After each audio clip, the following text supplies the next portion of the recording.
Vaccine बनाने में India दूसरा दुनिया का जिस बहुत बड़ा मुल्क है, आई थिंक सो नंबर 1 पे है। और पाकिस्तान 2022 में इंडिया से 58 मिलियन डॉलर की जो है वैक्सीन इंपोर्ट किया है, जिसमें ह्यूमन भी हैं, जिसमें जो है एनिमल भी है। तो जब हमारा गुजारा ही नहीं है तो फिर दुश्मनी करके बॉर्डर क्यों बंद किए हुए हैं? और अगर इंडिया बैन कर देता है तो सर पाकिस्तान में तो जैसे लास्ट टाइम जब प्रॉपर चीज़ें बैन होगी तो कितने लोग अस्पतालों के अंदर उनकी जो है डेथ हो रही थी, मेडिसिन नहीं थी, इवन पैनाडोल जैसी गोली जो है 1000 रुपए की भी नहीं मिल रही थी। हमारा और इंडिया का कंपैरिजन बनता ही नहीं है। इंडिया फार बिहाइंड है हमसे। आप देख लें, उनकी एक शादी हुई है अंबानी फैमिली की, उन्होंने उधर पूरी दुनिया की इकॉनमी इकट्ठी कर ली है। इधर आप ये कहें कि पाकिस्तान और इंडिया का कंपैरिजन कहीं से भी नहीं बनता है। अगर बनता है तो सिर्फ ईमान में बनता है, और वो भी शायद हम पीछे रह जाएं क्योंकि उधर के जो मुसलमान बैठे हैं वो हमसे शायद ज़्यादा ईमान में स्ट्रॉन्ग हो, इंडियंस के साथ फाइट कर रहे हैं। ये ट्रेड कभी भी नहीं खुलेगी, क्योंकि अगर इन्होंने ट्रेड खोल दी, जो पाकिस्तानी लोगों के दिल में इंडिया को लेकर इन्होंने एक गंद डाला हुआ है कि जो इंडियंस लोग हैं वो पाकिस्तान को पसंद नहीं करते, हिंदू मुस्लिम करवाते रहते हैं, तो ये चीज़ अगर ख़त्म कर देंगे तो फिर इनका वोट कैसे होगा? कश्मीर के नाम पर ये किस तरह बात करेंगे? किस तरह 5 साल बाद आके बोलेंगे कि हम इंडिया के साथ ये करेंगे, हम कश्मीर लेके रहेंगे? अगर फ्रेंडशिप हो जाती है, फ्रेंडशिप का मतलब क्या होता है? ये तमाम चीज़ें बोलनी पड़ेंगी, एक अच्छी सुलह हो जाएगी और वहाँ के लोग यहाँ आएंगे, यहाँ के लोग वहाँ जाएंगे, तो ये जितनी भी दूरियाँ ये ख़त्म हो जाएंगी, और इस दूरियों को ये ख़त्म करना नहीं चाहते। सरकारी हॉस्पिटल्स हैं जानवरों के लिए, उधर मेडिसिन आती है तो वो आती है बिल्कुल वो एक्सपायर हो ही आती है।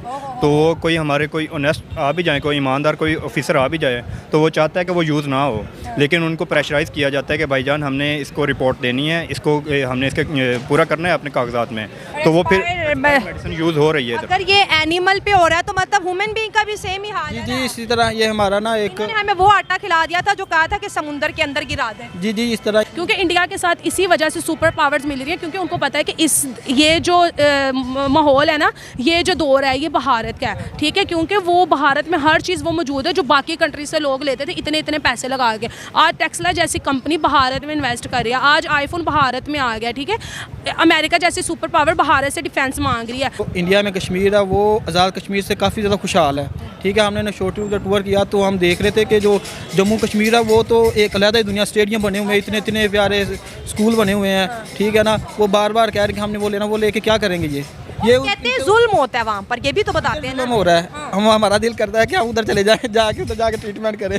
हेलो फ्रेंड, मैं हूं शाइला खान और आप देख रहे हैं नायला पाकिस्तानी रिएक्शन। दोस्तों आज हम बात करेंगे import of Indian medicine in Pakistan. 2019 में कश्मीर के मामले पर पाकिस्तान ने इंडिया के साथ अपना जो है ट्रेड हर तरह से बंद कर दिया और बॉर्डर भी बंद कर दिए, लेकिन जो मेडिसिन है आज भी पाकिस्तान में जो है इंडिया से मंगवाई जाती हैं। अगर इंडिया पाकिस्तान के साथ ट्रेड नहीं करना चाहता तो फिर इंडिया की मेडिसिन पाकिस्तान में क्यों आ रही है और क्यों बिक रही हैं? और दूसरी अगर हम बात करें 2022 में सबसे बड़ी इंपोर्ट जो पाकिस्तान ने की इंडिया से वो 58.22 मिलियन डॉलर की वैक्सीन थी, जिसमें एनिमल वैक्सीन भी थी और ह्यूमन भी। तो सर बात करते हैं ट्रेड के ऊपर, रिलेशनशिप के ऊपर। जाने बचाने के लिए इंडियन मेडिसिन और कश्मीर के लिए हमें जंग करनी है। ये सबसे पहली बात तो ये है कि ये जो बैन का लफ्ज़ है ना, ये है फजूल, क्योंकि आप पाकिस्तान में देख लें या इवन ओवरऑल पूरी दुनिया में देख लें कि कोई चीज़ है ना वो आपको अवेलेबल है, ग्लोबल वर्ल्ड है पूरी दुनिया। अगर आप कहते हैं इंडिया से बैन बंद है, इंडिया से कौन सी मेडिसिन है जो पाकिस्तान में नहीं पहुंच रही?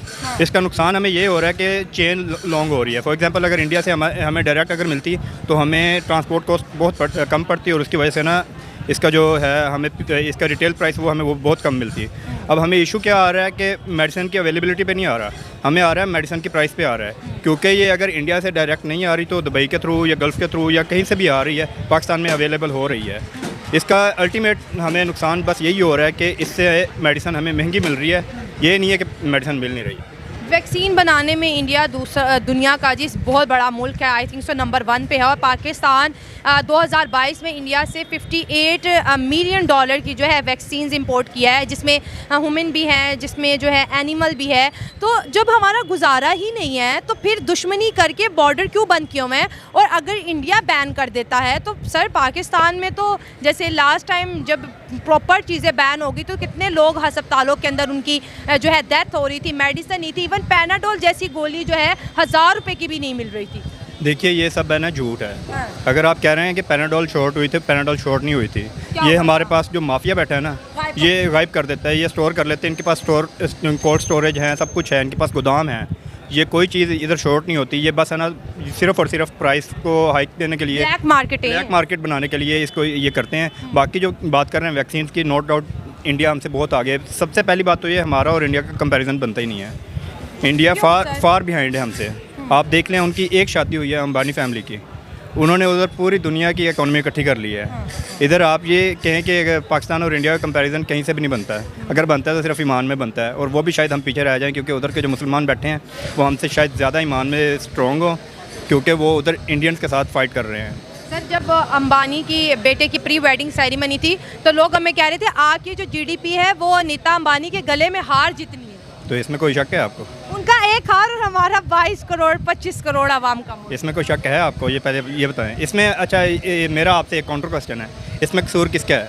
सिर्फ ये हमारे जो पॉलिटिशियंस हैं इनका कसूर? हमारा बराबर का है जी। तो फिर आप किस चीज़ के लिए तो नहीं उस तरह से एफर्ट्स कर रहे हैं ना, जो अच्छा होता है, जो अच्छा दिमाग होता है वो बाहर चला जाता है अच्छी अपॉर्चुनिटीज़ के लिए। देखें ना, अपॉर्चुनिटीज़ यहाँ मिले हैं तो कौन जाएगा बाहर? हाँ, ये भी बात कौन है अपनी ना। फैमिली छोड़ के बाहर जाना चाहता है? परदेश कोई भी नहीं काटना चाहता। फिर यही ना।